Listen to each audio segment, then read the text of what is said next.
President Ziaur Rahman তার আরেকটা পরিচয়, তিনি সাবেক সেনাপ্রধান তথা সেক্টর কমান্ডার।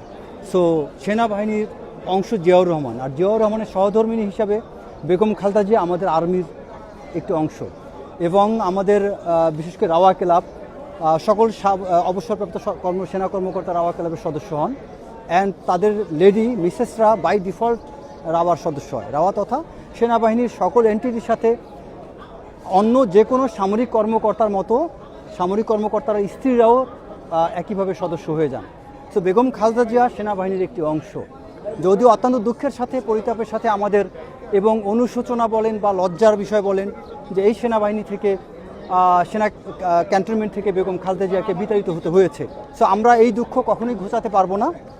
ম্যাডাম খালেদা জিয়াকে যেখানে জিয়াউর রহমান যখন তিনি সেনাপ্রধান, শুধু তখন না, তিনি যখন ব্রিগেডিয়ার, তো অনেক আগের থেকে তিনি ওই ক্যান্টনমেন্টে থাকতেন। সেনাপ্রধান হিসেবেও তিনি সেনাভবনে ওঠেন নাই। বেগম খালেদা জিয়া তিনবার প্রধানমন্ত্রী হয়েও কিন্তু তিনি তার নিজ গণভবনে প্রধানমন্ত্রীর বাসভবনে ওঠেননি। তিনি সবসময় ক্যান্টনমেন্টে ওই বাসাতেই ছিলেন। সো ওই স্মৃতি বিজড়িত জিয়াউর রহমানের স্মৃতি বিজড়িত সেই বাসা ছেড়ে যখন তাকে চলে যেতে হয়েছে বাধ্য হয়ে, তাকে উচ্ছেদ করা হয়, সেটার প্রতিকার আমরা সত্যিকার অর্থে এখনও পারি নাই।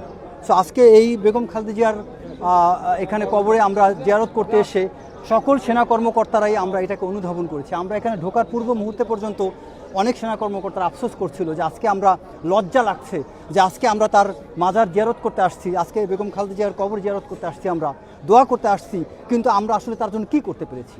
আজকে তার জন্য দোয়া করতে আসছি, এটা অনেকটা সত্যিকার অর্থে আমরা অনেক মানুষ অনেক কিছু লোক দেখানো করি, বাট আমাদের উপলব্ধিটা শুধু লোক দেখানো না, কারণ আমরা লজ্জিত হয়ে এখানে আসছি যে আমরা পারিনি তাকে তার ক্যান্টনমেন্টের বাসায় রাখতে।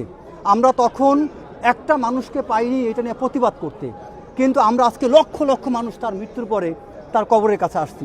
এখানে কবর ঠেলে আমরা এতগুলো সেনা কর্মকর্তা আমাদের ঢুকতে হয়েছে আনসার পুলিশের সহায়তায়, কিন্তু যেদিন তিনি দুঃখ পেয়েছিলেন, যেদিন তাকে তার বাসভবন থেকে উচ্ছেদ করা হয়েছিল, সেদিন একটা মানুষ সেখানে বাধা দেয়নি, বরং আমাদেরই কতিপয় কুলাঙ্গার সেনা কর্মকর্তা বরং সেই জায়গায় উস্কানি দিয়েছিল, সহযোগিতা করেছিল।